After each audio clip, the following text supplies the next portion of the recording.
today here on KOTO. And on the line at this moment, I've got Tanya Ishikawa. Is that correct? That is Tanya, correct. Thanks for pronouncing it. How are you today? You are with the Uncompahgre Watershed Partnership. That's right. And Uncompahgre is another hard one to pronounce usually by people. And I'm also here with my board member, Taylor Pointer. Hi there. Oh, very good. Howdy. Welcome to KOTO. Thank you. Well, tell us a little bit about your organization. Yeah, so this is Taylor here, newest board member to UWP starting January 1. But our organization is here to protect the natural, scenic, and economic values of the Upper Uncompahgre River watershed. And we do that by monitoring watershed conditions and health, maintaining, enhancing, and improving ecosystem functions and water quality, and promoting best practices and awareness. Tanya, did I miss anything? Nope, that's pretty much the main things, and that includes trying to create water storage as well in our watershed. We want to make sure that everybody realizes the importance of water quality and water quantity, and why we need to be protecting it in this area. Yeah. That sounds like a very large undertaking. How do you go about that? Well, we have several different types of activities and projects. We have scientists who work for us, and mine site restoration is a really important one in our watershed because of the legacy mines that have been abandoned, and there's a lot of water quality issues, metals coming from down into our water. And so if we can get up to those sites and we can move the water flow away from the mine tailings and the mine waste and then revegetate those areas, then the water in the rivers and the streams and the groundwater will be much cleaner. Mm-hmm. That's one type of activity. Yeah, we also do, partake in River Watch, which is a free program that the state of Colorado provides to various watershed partnerships throughout the state.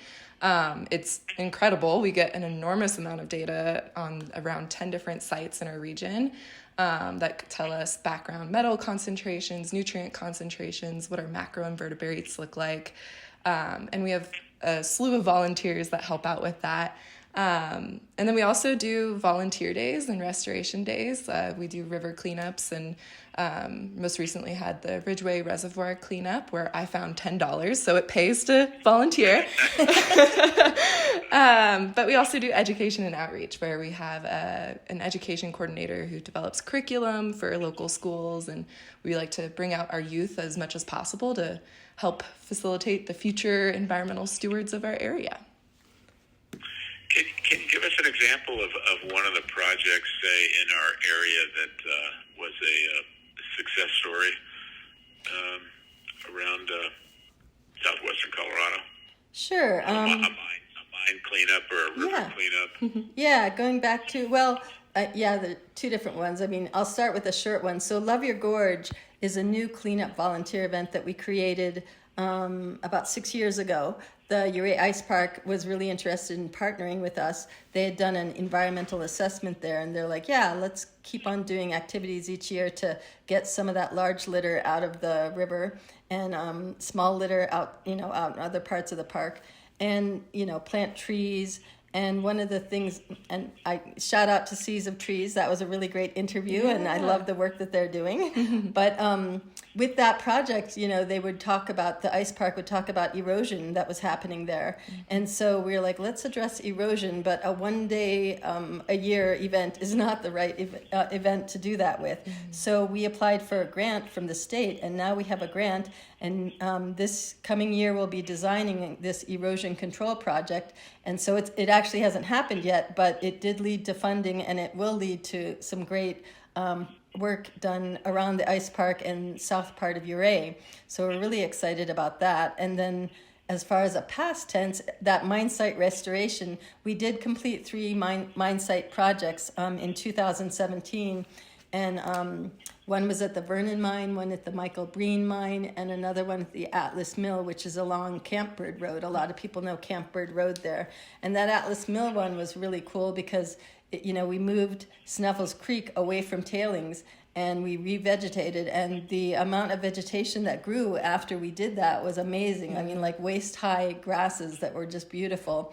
And so we're, for sure keeping many meadows out of that Snuffles Creek, which goes into Canyon Creek, which goes into the Uncompahgre River. And so we're really proud of that project as well. And Trout Unlimited even came in later and did a follow-up project, so improving the situation even more. Yeah. We're speaking with Tanya and Taylor with the Uncompahgre Watershed Partnership during this segment on Colorado Gives Day here on KOTO. Ladies, it seems like the projects that you get involved with are very labor intensive. Do you have contractors that you work with, or do you take volunteers to do a lot of this work? Yeah, so we do have a couple contract scientists that work with us, both Mountain Studies Institute, Jake from Mountain Studies Institute, and Ashley Benbenek up in Crested Butte. And then we take volunteers for the Ouray Ice Park cleanup that Tanya just talked about. We take volunteers for the reservoir cleanup and the Ridgeway River cleanup as well. But yeah, it is very volunteer intensive. Tanya, do you remember the hours off the top of your head?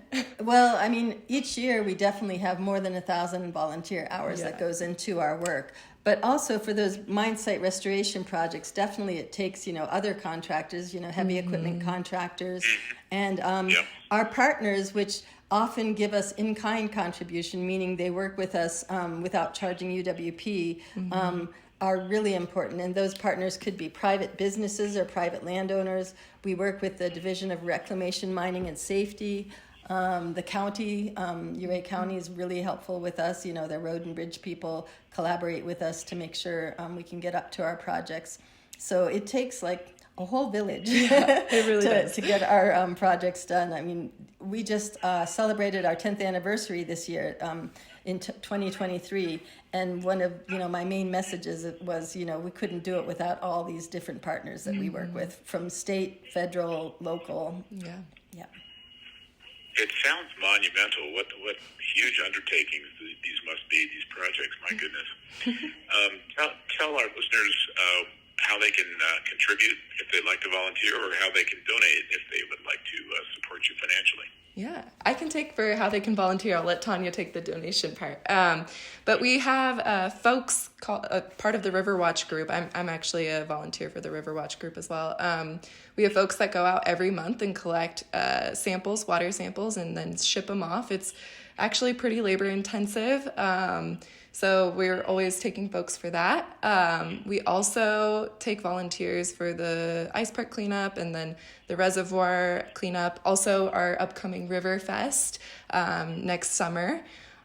So you can head to our website. Tanya does a great job of listing out all the events coming up and sharing when she needs volunteers. And it's such a great community to be a part of, and I really encourage some younger folks to get out there and be a part of this awesome effort. But Tanya, do you want to share how they can help? Yeah. Sure. Yeah, so uncompahgrewatershed.org is our website, and if you just look up Uncompahgre River Watershed, you'll probably find us as well.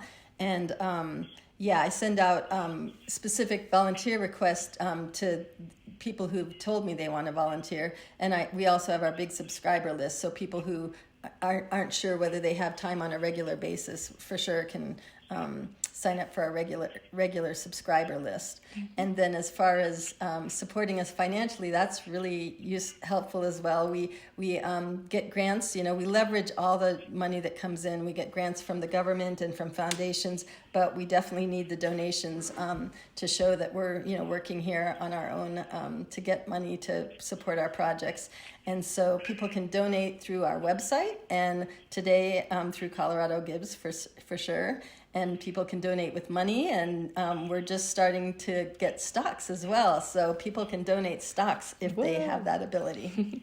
All right. Anything else you'd like to add? Share with our listeners today. Right. 2024 is going to be a great year. I hope people will learn more about the river, the Uncompahgre River, and about water. I love the San Miguel Watershed Coalition as well, up in Telluride. We collaborate with them. Watersheds are connected to everyone and everything, wildlife, and watersheds are connected to each other as well, to watershed groups to get work done. So just learn about your own watershed, I think, is really important, and you'll start, learning about the special part of your community. Yeah. Wait, tell us where the Uncompahgre River begins and flows through. Yeah, so our headwaters are actually at Lake Como off of Red Mountain Pass. And so that's 12,200 feet. And that flows into Red Mountain Creek, which then flows into the Uncompahgre River. Along the way, we have those different drainages like Sneffels Creek that Tanya mentioned. And then Dallas Divide Water also feeds into the Uncompahgre. Yep, and it goes through Ridgway, Ouray, and then into Montrose Delta is where it meets with the Gunnison River. And then our Uncompahgre River goes through the Gunnison River into the Colorado River. Yep. So I always like to point out, like, it goes all the way to the ocean if we can get it there. Yep. And keeps on going. Well, thank you so much for joining us today on Colorado Gives Day.